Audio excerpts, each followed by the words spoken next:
شهر رمضان الذي انزل فيه القرآن. اذا رمضان المبارک میاشتا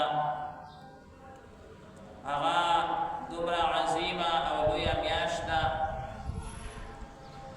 چې په دې کې قرآن مجید هغه نازل شوی دی. تمام آسمانی کتابونه الله تعالی رمضان المبارک کې په مختلفو تاریخونو باندې نازل کړي دي او قرآن مجید داغي اولنې نزول چې د اسمان طرف ته شوی دی د الله تعالی د ذات نه هغه په رمضان المبارک کې شوی دی.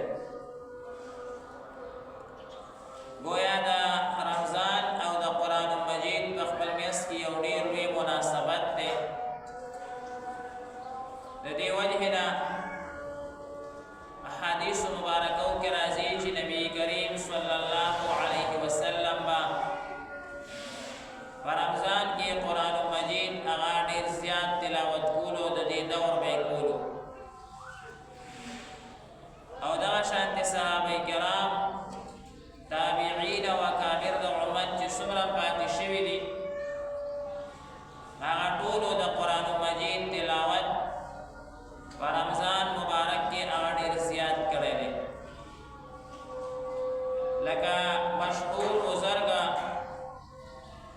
مولانا شیخ زکریا صاحب رحمت الله علیه چې د فضائل اعمال مصنف دی او داسې کثیر کتابونه لیکلي دي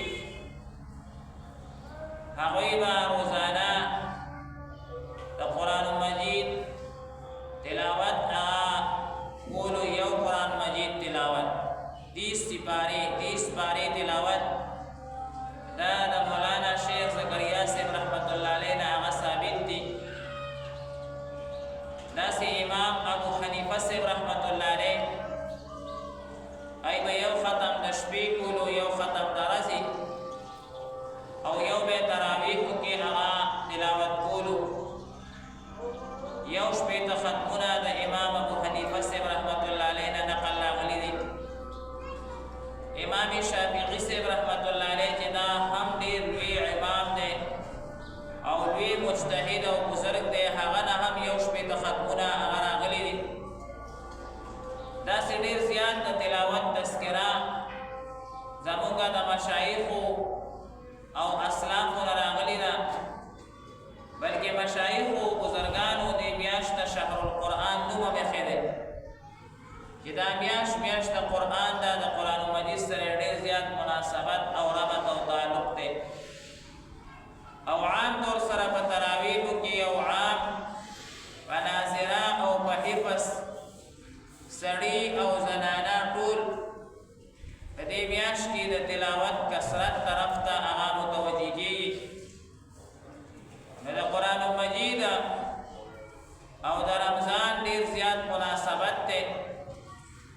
حدیث مبارک کې راغلی دی نبی کریم صلی الله علیه وسلم فرمایي د قیامت په ورځ باندې به رمضان او قرآن هغه راشي او د یو انسان مسلمان دپاره به سفارش کوي. رمضان به وایي الله ما دې د ورځې هغه وږی پاتې کړی و تږی مې پاتې کړی و د شهواتو جایزونه نه یې ما منع کړی و زما سفارش هغه قبول کړي. قرآن مجید به راشي هغه به وایي الله ما دې د شپې د خوب نه هغه منع کړی و د بسترې نه مې منع کړی و او ده به زه تلاوت کولو به زما سفارش هغه قبول کړي. نو حدیث مبارک کې راغلی دی چې د دې دواړو سفارش به قبول شي او دا کس به د دې دواړو په سفارش سره جنت ته داخل شي. دې نه دا مثلا معلومه شوه چې دا څومره عبادات دي دې ته به د قیامت په ورځ الله تعالی وجود ورکوي. یعنی یو شکل به وي د رمضان به ځان ته یو خشته شکل وي او د قرآن به ځان ته یو عظیم او خشته شکل وي او د ته باقاعده په قبر کې هم راځي د انسان په شکل کې خشته حسین شکل کې او دی به خوشحالۍ حشر کې به هم ورته باقاعده راځي، سختو مقاماتو کې به د مخې ته راځي او ورته به وایي زه ستا ملګری یم. خو دا هله چې انسان د روژې پابندي کړې وي، د تلاوت پابندي هغه کړې وي، مونږ تاسو ته پکار دي چې د خپلې روژې سره څه نه څه وخت هغه تلاوت لپاره وباسو، چې کم از کم یو ختم خو رمضان المبارک کې هر انسان وکړي، او چې زیات څومره کولی شي دومره ښه خبره ده، خو چې یو ختم خو هر انسان هغه وکړي، نو د رمضان او د قرآن مکمل تعلق به هغه یو شان راشي. رمضان هم مکمل شو، قرآن به هم پکې مکمل شي. او بله خبره چې د آیاتونو مبارکو کې هغه ذکر شوه، د سورت بقرې آیاتونه مبارکه دي، نو په هغې کې چې د رمضان ذکر رالو، نو چې کله دغه ځای مونږ لولو، نو په هغې کې اول شهر رمضان الذي انزل فيه القرآن هدى للناس فيه هدى للناس فمن شهد منكم الشهر فليصمه ومن كان مريضا أو على سفر فعدة من أيام أخر يريد الله بكم اليسر ولا يريد بكم العسر ولتكملوا العدة ولتكبروا الله على ما هداكم ولعلكم تشكرون وإذا سألك عبادي عني فإني قريب. ذکر در رمضان شروع دے او در رمضان احکامات اللہ تعالی ذکر کئی، ورسره اللہ تعالی دا ذکر ام کئی چی وَإِذَا سَأَلَكَ عِبَادِي عَنِّي فَإِنِّي قَرِيب. اے نبی کریم صلی اللہ علیہ وسلم کدا خلق تانا تپوسو کی چی زمونگا رب اغلر دے او کنشتو دے، ورته ووایا چې زه دې خلقو ته نږدې یم. الله وایي زه نږدې یم. حدیث مبارک کې راځي چې الله تبارک وتعالی خپل انسان ته د خپل شارک نه قریب دی. د مرۍ د رګونو نه انسان ته الله تبارک وتعالی قریب دی. نو دې کې الله تبارک وتعالی د دعا ذکر کوي، وَإِذَا سَأَلَكَ عِبَادِي عَنِّي فَإِنِّي قَرِيب أُجِيبُ دَعْوَةَ الدَّاعِ إِذَا دَعَانِ. الله وی ما ته چې څوک آواز وکړي ما نه دعا وغواړي د یو څیز، نو زه هغه دعا قبلومه. نو دې کې د دعا ذکر راغلو. اول کې هم د رمضان ذکر دی، د دې آیاتونو نه پس هم د رمضان ذکر دی، په میاشت کې د دعا ذکر دی. مفسرین حضرات وایي دې کې نکته دا ده چې انسان په رمضان کې دعا ډېره زیاته غواړي. حدیث مبارک کې هم دعاګانو ته د عبادت مغز او اصل ویل شوی دی. په رمضان کې د دعا ډېر اهتمام کول پکار دی. سارم ما تاسو ته حدیث مبارک وایي چې الله تعالی د عرش مقربو فرشتو ته وایي چې تاسو خپل خپل عبادات او کارونه پرېږدئ او د امت محمدیه صلی الله علیه وسلم د روژهدارو په دعا باندې آمین ووایئ. دا روژه الله ته ډېره خوښه ده، ځکه یې خوښه ده چې اوس موږ د چا د یرې د وجهې نه خوراک نه دی بند کړی، او د چا د یرې د وجهې نه موږ څښاک نه دی بند کړی.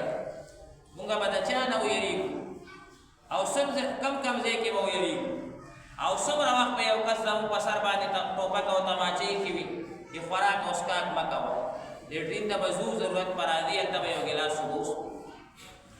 یو انسان باندې داسې کیفیت راځي چې هېڅوک هم ورسره نه وي، نه ورسره ښځه نه ورسره بچي وي، یوازې کېږي. هغه ځای کې به دی خپله تقاضا پوره کړي، اوبه به وڅښي او ځان سره به خوراک یوسي، اوبه یې خوري، د هېڅ چا د یارې د وجهې نه دا روژه هغه چې کوم دی نو څوک نه نیسي.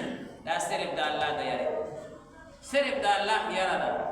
د الله تعالی ذات موږ ځان ته هغه مخکې کړی دی او بس زموږ روژه ده، او په دې الله تعالی ډېر زیات خوشحالېږي چې الله ځان ته مخې ته ودرې او د هغه د یارې د وجهې نه ته یو غلط کار پرېږدي، یو عبادت هغه شروع کړي. لکه مثال په طور اسانه پلار دې مړي یا پلار دې غایب وي، چېرته بار ملک کې وي، او د هغه یو دوست د هغه سره ته انتهایي محبت کې چې درنه پلار ته دې پته ولګي چې یاره ګوره زما دا زوی دی او زما یو دوست سره دومره محبت کوي، زه یې مخې ته کړی یم، زما سترګو ته ګوري، نو پلار به درنه څومره خوشحاله شي. الله په دې ډېر زیات خوشحالېږي چې د انسان ته خو هر څیز موجود دی، خوراک ورسره شته، اسکاک ورسره شته، هر څیز ورسره شته، زما د یاري د وجه نه دا هر څه پرېښي دي، خوله یې بنده کړې ده، شهوات یې کنټرول کړي دي، ځان یې کنټرول کړی. اوس چې دې څه غواړي نو هغه ورکوو. ځکه الله تعالی وایي موږ غواړو، څه غواړو؟ اوس درنه خوشحاله یم، ته زما خیال ساتي نو زه به ستا خیال ساتم. حدیث کې م راغلی دي کله چې دا مسلمانان روژې ونیسي او عیدګاه ته لاړ شي نو الله تعالی ورته څه وایي؟ تاسو زما خیال وساتئ، زه به ستاسو خیال ساتم. نن به تاسو محرومه کور ته نه ځئ، نن به تاسو خالي لاس او خالي جولۍ کور ته نه ځئ، غواړئ چې څه غواړئ هغه به درکوم. الله تعالی زیات خوشحاله شي. د روژه کې الله تعالی د انسان نه ډېر زیات خوشحالي، او روژه الله ډېر زیات خوشحالېږي. ځکه حدیث مبارک کې راغلي الله تعالی فرمایي، حدیث قدسي دی، الصوم لی، الله روژه زما ده، روژه دا زما ده، زما د یارې ته لګیا یې. نبی کریم صلی الله علیه وسلم د یارې ته نه یې لګیا، د پولیس او د فوج او یا د بل چا د یارې ته نه یې لګیا، زما د یارې هغه چې کوم دی نو ته لګیا یې. نو الصوم لی وانا اجزا به، الله تعالی وایي چې روژه زما ده. یو روایت کې دی انا اجزا او بل روایت کې دی انا اجزي. معنا یې دا ده الله وایي زما روژه ده، زه به خپل ځان درکوم، زه به خپل ځان درکوم. جنت د دې بدله نشي جوړېدی، جنت د روژې بدله نه ده، جنت کم دی. الله وایي زه به خپل ځان درکوم، بس زه ستا شومه چې څه کې رسوای، چې بس زه ستا شومه نور څه کې، چې جنت غواړې او که حورې غواړې او که دنیا غواړې او که آخرت غواړې، بیا به هر څه ستا شي. الصوم لی وانا اجزا به او الصوم لی وانا اجزي به. بل ترجمه یې دا ده چې روژه زما ده، الله وایي زه به په خپل لاس بدله درکوم. هره بدله چې ملاویږي فرشتو په لاس ملاویږي.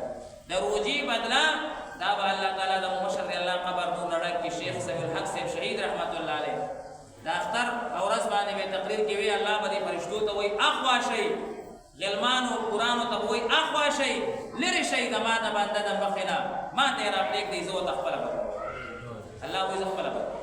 بس ما د یارې روژه نیولې ده او د هېچ چا نه نه یارېدو، زما نه یارېدو روژه نیولې ده. الله به هر ټولو ته وایي لرې شئ، زما د مخې نه لرې شئ، ما ته زما بنده راپرېږدئ. الله دې حدیث مبارک دا ترجمه ده، ډېره مبارکه میاشت ده او الله ډېر زیات خوشحالېږي، ډېر زیات خوشحاله دی. د رمضان چې چا روژې توفیق چاته میلاو شو، روژې ونیوه، د ده نه الله ډېر زیات خوشحاله، یقینا د الله د ده نه ډېر زیات خوشحاله. او چې یو کس خوشحاله شي نو بیا څه وایي؟ وغواړه چې څه ویې مړه درکومه که نه، د الله وایي وغواړه. نو اوس الله خوشحاله دی او وایي وغواړه. تک هلته به زمونږ غفلت چې مونږ نه غواړو، دا به زمونږ غفلت چې الله نه غواړو، په هر وخت کې وغواړو. پرون یو مولانا صاحب خبره کوله، وایي ما وایي مولانا عبدالحق صاحب رحمت الله علیه لیدل، سپینګیری عالم و، هغه وایي دا لاسونه کاږه شوي، بلکل دا لاسونه یې داسې شوي وو، کاږه شوي وو. وایي ما ته به یو ملګري وایي دا د ډېرو دعاګانو دی، الله نه ډېرې دعاګانې، هر وخت به یې دا لاس اوچت نیولی، بلکل دا لاسونه یې د دعاګانو د وجې نه کاږه شوي وو. دومره دعا به یې د الله نه غوښته، باقاعده چې مونږ هم دعا ته وقت وباسو، هر وخت دعا کوو، خاص کر روژه ماتي او پېشمني کې. الله تبارک وتعالی دې موږ ته د دعا توفیق نصیب وفرمایي. الحمدلله.